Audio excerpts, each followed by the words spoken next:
Continuando a aula então, né? A gente tem as ações preventivas, né? Principalmente nas causas etiológicas.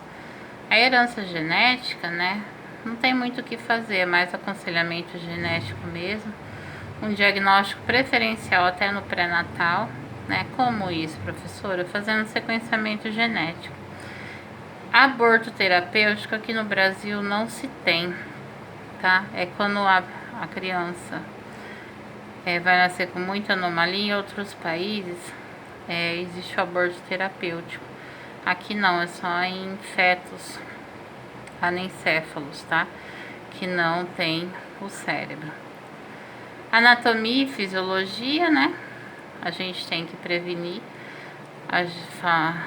orientando uma dieta correta, apesar que hoje em dia é meio difícil, para que a pessoa tenha um peso corpóreo aceitável, um IMC aceitável, né? IMC é índice de massa corpórea, tá? As imunizações tudo em dia, porque aí a pessoa vai adoecer menos. O estilo de vida, a gente tem que orientar não fumar, porque a nicotina causa muitos problemas. Evitar a promiscuidade, ter muitos parceiros sexuais, ou quando tiver, sempre usar preservativo, né? Porque a gente tá lá não para proibir nada, tá? A gente tá ali para diminuir os danos. Então, se a pessoa vai ter muitos parceiros sexuais, então ela que se cuide, usando preservativo, né? O meio ambiente, a gente sempre tá em olho no saneamento. Ah, mas é a nossa obrigação? Sim, tá? Começaram os casos de dengue novamente. Então, a nossa ação preventiva é fazer campanhas palestras em sala de espera, falar para verem um quintal, porque se tem reservatório de água, o mosquito vai se proliferar. O mosquito voando e uma pessoa estando com o vírus no corpo, ele vai se infectar e até ele morrer vai passar para muita gente. Então a gente tem que fazer essa prevenção, tá? Entra no meio biológico também, controle de vetores, que eu falei da dengue, vigilância de alimentação. É meio difícil essa vigilância de alimentação, a gente consegue mais com pacientes diabéticos, tá? O meio social, a gente não tem muito o que fazer, mas a gente tenta cobrar das autoridades, que é emprego, habitação, lazer e educação, melhor qualidade nos serviços de saúde, tá? É o que eu falo lá, a gente não tem tudo, mas com o pouco que a gente tem, a gente tenta fazer o melhor que a gente pode, tá? E no século 20 e 21, né, a gente usa o modelo contemporâneo, que é o conceito de multicausalidade, né? Então, as doenças vêm de múltiplos fatores e a gente tem que saber, né, como prevenir para que a população não adoeça, né? A ideia de fatores de risco, né, como a pessoa que fuma, que usa droga, que é sedentária, que tem uma alimentação desregrada. Então, esse tipo de pessoa também vai apresentar doenças mais para frente, tá?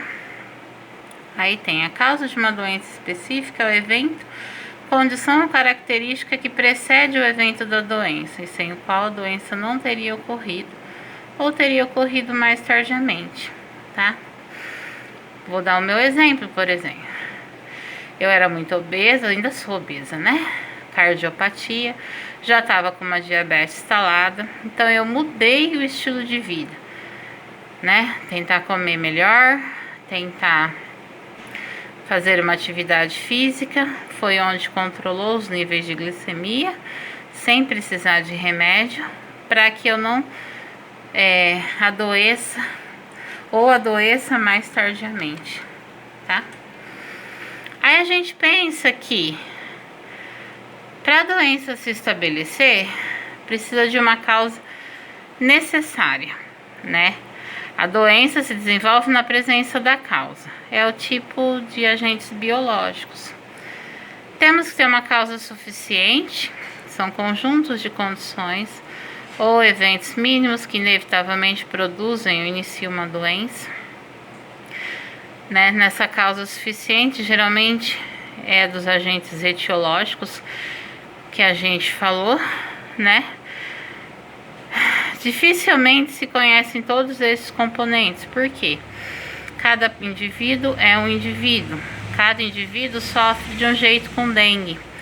Tem uns que vão passar bem, vão ter febre um dia, vão ficar em repouso e vão se recuperar bem. Tem pessoas que ficam 10 dias de cama, né? Então, cada indivíduo é um indivíduo, a gente não pode tratar todos igualmente, tá? Mesma coisa com Covid, mesma coisa com tuberculose, mesma coisa com hanseníase, tá? Uma pessoa com diabetes, às vezes um remédio dá certo, para outro mesmo remédio não vai dar certo, tá? Então a gente tem que tratar cada pessoa como uma pessoa diferente. Uma causa suficiente contém causas necessárias como seus componentes, né? Por exemplo, eu tenho uma doença, tem às vezes uma causa necessária presente. É o caso dos agentes biológicos para eu contrair. Para eu manifestar tuberculose, né? Sempre vai ter uma causa necessária, ou seja, eu ter o bacillus de Koch, que é a bactéria que vai causar a doença lá no pulmão, né? A tuberculose.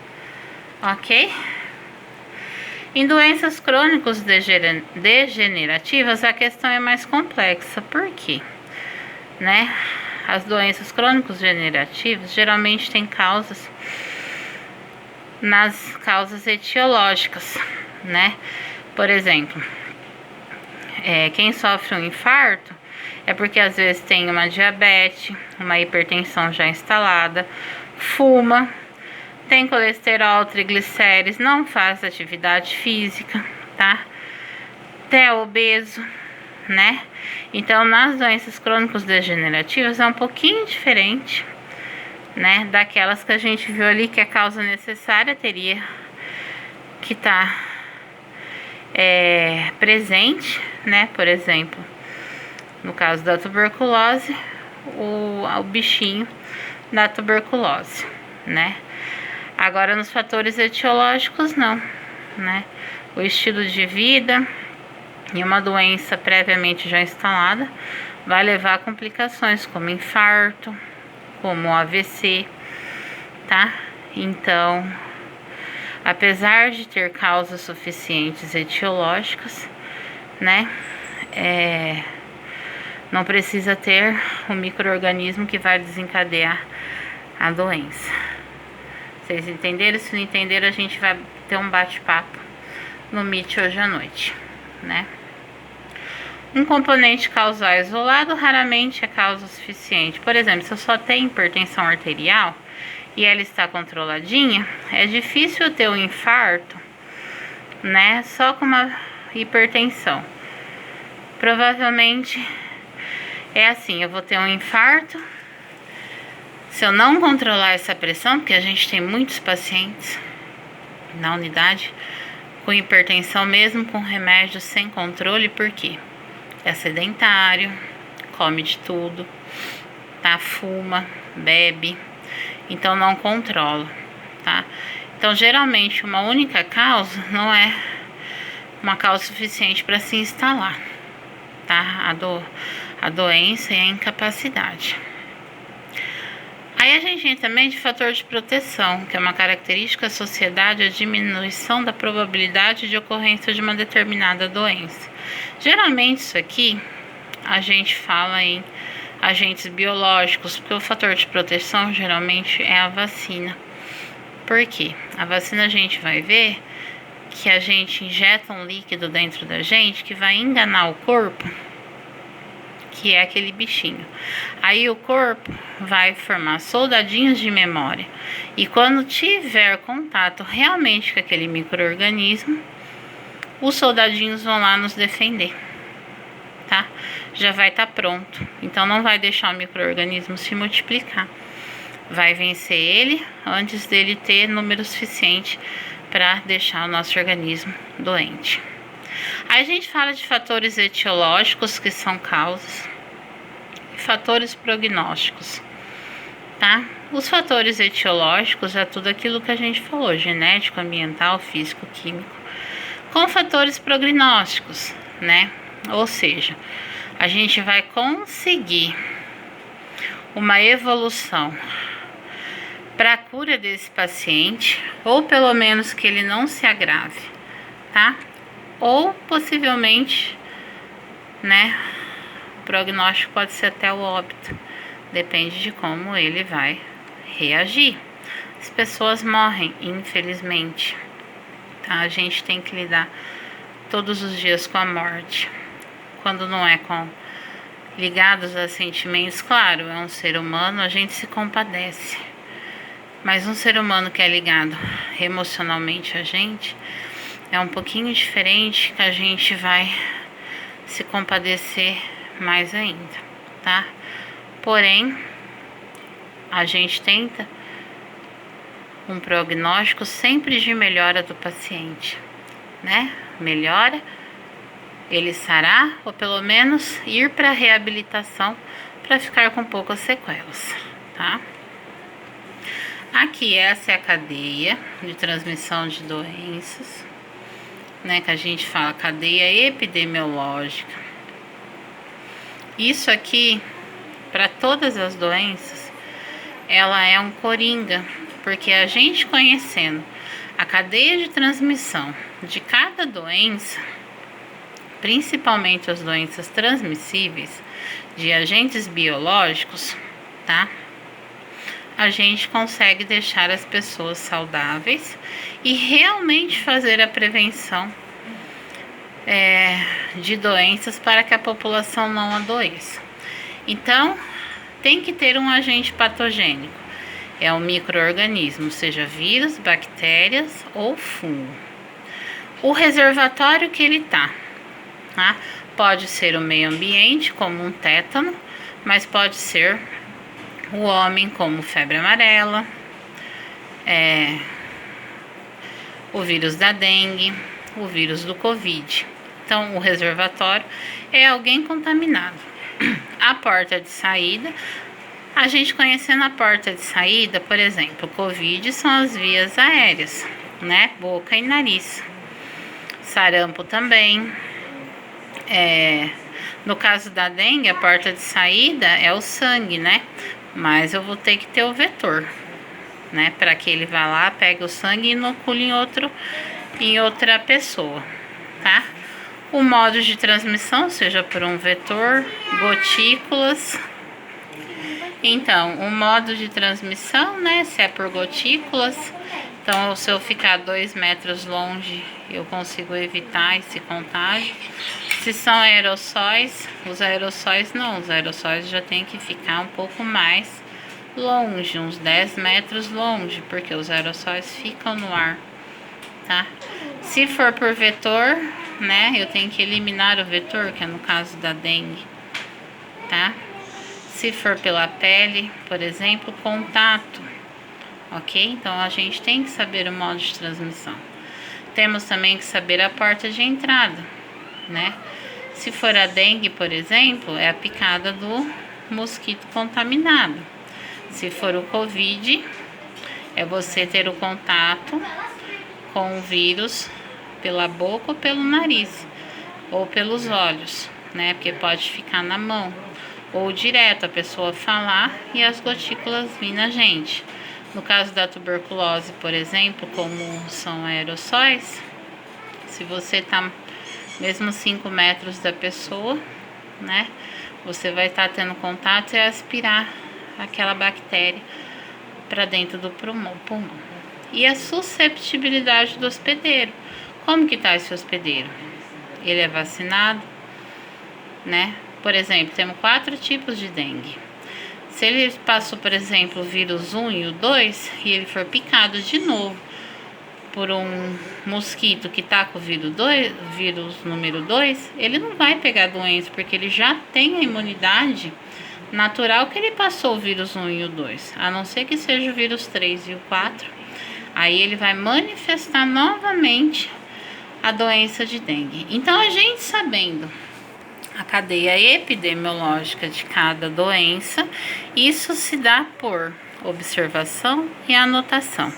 É assim que novas doenças a gente consegue traçar a cadeia epidemiológica para tentar quebrá-la, né? Como a gente consegue quebrá-la? Sabendo por onde ela sai, o modo de transmissão e a porta de entrada. E a susceptibilidade do hospedeiro, né? Assim como os reservatórios, não deixar pessoas doentes, né? Mas quando eu tenho pessoas doentes, eu tenho que evitar que essas pessoas doentes tenham contato com outras pessoas suscetíveis, para que não torne mais pessoas doentes, entendeu? No caso do Covid, é evitar contato social, porque em 5 dias a gente não sabe se a pessoa tá ou não contaminada, tá? No caso da dengue, né, é acabar com o modo de transmissão, ou seja, tentar matar o mosquito, apesar que é um pouco difícil, já que ele cientificamente está comprovado que ele está imune a todos os nossos pesticidas. Então, faz sim aquele fumacê, mas a gente não consegue matar o que está voando. O que é, na verdade, eficaz é você matar a larva ou não deixar ele se multiplicar, tá? No caso do Covid, como eu falei para vocês, é não ter o modo de transmissão, que são por gotículas, né? Que vai passar para os hospedeiros suscetíveis. Agora temos a vacina, que não vai ter, enquanto toda a população for vacinada, não vamos ter mais hospedeiros suscetíveis, porque os soldadinhos, assim que tiver o contato com o vírus, vai lá matar o vírus e não deixar a pessoa doente. Então, eu vou parar aqui para de noite a gente continuar essa conversa sobre a cadeia epidemiológica. Então, vocês, se conseguirem ir procurando alguma doença, então vocês procurem alguma doença, que às 9 horas da noite a gente vai entrar pelo Meet e a gente vai discutir isso, tá? Então, nem vou dar questionário. O que vocês vão fazer enquanto assistem esse vídeo, vão procurar uma doença e a gente vai discutir a cadeia epidemiológica dela, ok? Obrigada.